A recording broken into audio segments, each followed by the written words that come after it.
about time for the Academy Awards. The nominations and, of course, the awards are coming up very, very soon.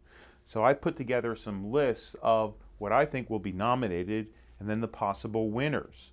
This year should be really, really interesting for a number of reasons. Of course, when you get the Best Picture, there'll be 10 nominees this year. First time for many, many decades since we've had that. But let's start off with the supporting actor category. I think there are a couple shoo-ins in this category. First of all, there's Christoph Waltz from Inglourious Basterds, an absolutely incredible performance that he does in 4 different languages in Quentin Tarantino's war epic. Then there's Stanley Tucci in The Lovely Bones, veteran character actor, also a director. He's getting recognition for this film, playing a very devious part. Kind of goes out on the limb in this one. Then we have Alec Baldwin for It's Complicated. I think he's not necessarily a shoo-in, but with Baldwin hosting the awards, he's got a good shot of getting nominated. It would make sense. Then we have Woody Harrelson, who was in 3 pretty big movies. This is probably the smallest of the movies of the year that he was in, The Messenger. But this is a movie in which he really acts up a storm opposite Ben Foster. The movie didn't do all that well, but Harrelson has gotten nonstop great reviews.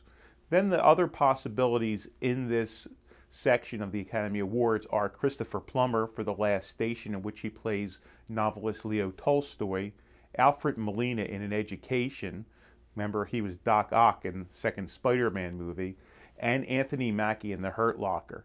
If The Hurt Locker gets a lot of nominations, Mackie's got a good shot to get in. Now, of those nominees, I would have to say that Christoph Waltz is the favorite. He's won a lot of the year-end awards already, and I would pencil him in as almost a surefire winner this time around in the Academy Awards. Now we're going to go to the supporting actress nominees. Monique has won a lot of the year-end awards for her role in Precious, playing the mother that everybody seems to hate. She makes Mommy Dearest look like a saint, so she's got a very good shot. Julianne Moore in A Single Man, fine actress. She's been nominated a few times in the acting category, a terrific turn opposite Colin Firth. We also have Marion Cotillard. She won the Academy Award a few years ago, and she's terrific in 9, along with all the other women. I think she'll be the one singled out. Possibly Penelope Cruz, but I think that's more of a long shot. Also, we have Melanie Laurent from Inglourious Basterds. She's a newcomer, but she's gotten lots of kudos for this role in the Quentin Tarantino movie. She's terrific in it. She's the heart of the movie. People seem to really like her.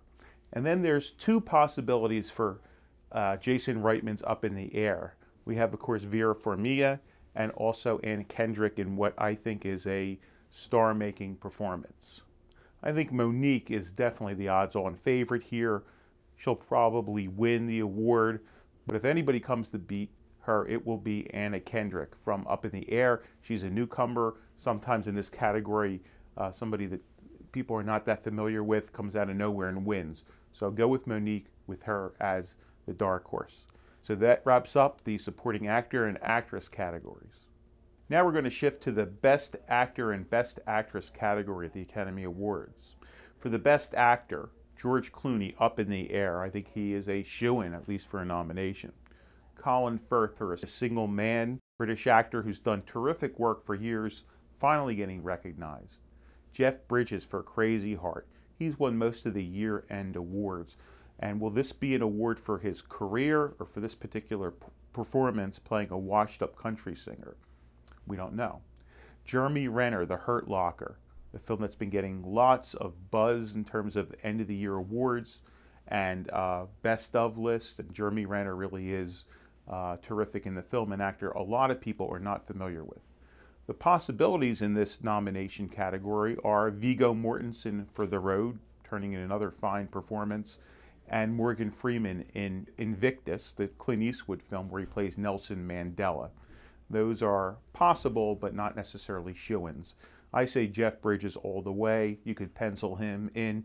He's going to win it. It is a fantastic performance, but also you can't deny his terrific body of work, and he's also very, very well liked by the Hollywood establishment. Okay, let's go over to actress. Meryl Streep will be nominated again. She could be nominated for 2 films. It's complicated, but I think she's getting nominated for Julie and Julia. That's the film they're nominated her for. Carey Mulligan for In Education, a British actress, came on strong with this film. Not many people know her. Definitely will get nominated. Sandra Bullock has a good shot for The Blind Side. Also, Gabby Sidibe in Precious, newcomer, never acted before, getting lots of ink and lots of attention. And there are some possibilities, kind of long shots. Helen Mirren for The Last Station, Penelope Cruz, always a threat for Broken Embraces, the Almodovar film, and Abby Cornish for Bright Star. It's going to come down to 2 actresses here, I think. It's going to be Streep against Sandra Bullock. And I'm guessing that Bullock's going to win this time.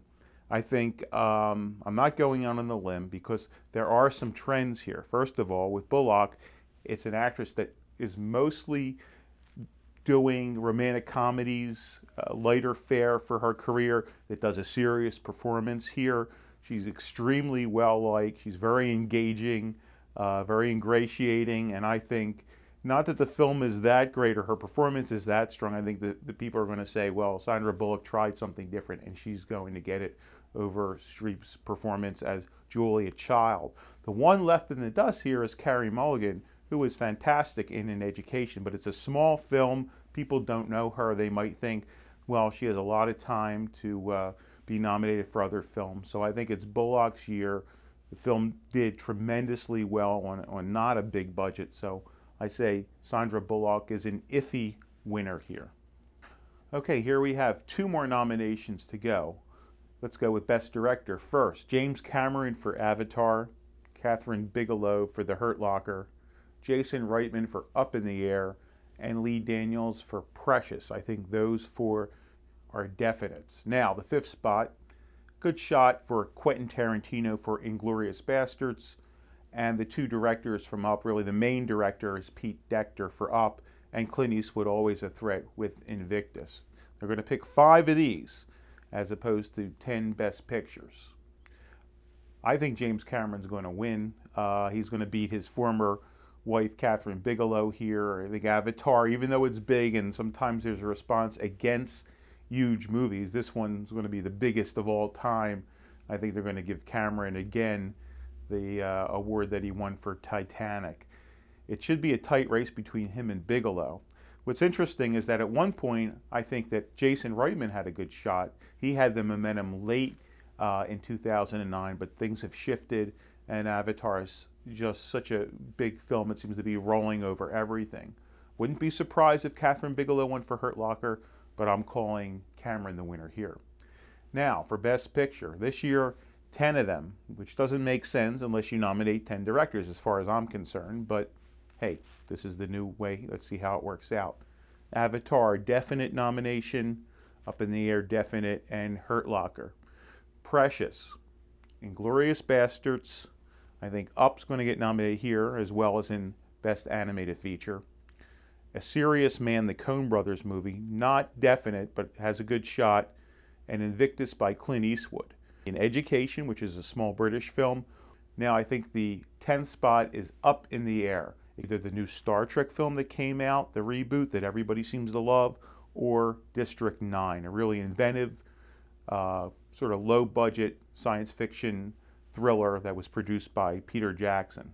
So, which one will win the Best Picture? My hunch, as I said, director is Cameron. Avatar will win Best Picture of the year, just nudging out Hurt Locker. Some people are of the mind they're going to fight and split the vote, and something's going to sneak in there, like Up in the Air or Inglourious Basterds. I think it's Avatar's year, just James Cameron all over the place. You can't get away from him. So, those are my predictions, Movie Herb for Movies Unlimited. Enjoy the Oscars. You can come back and tell me on our website how I did. If I did terribly, tell me. If I did okay, count me in. I'll take some of the money from the Oscar pool when you win it, okay? See you soon.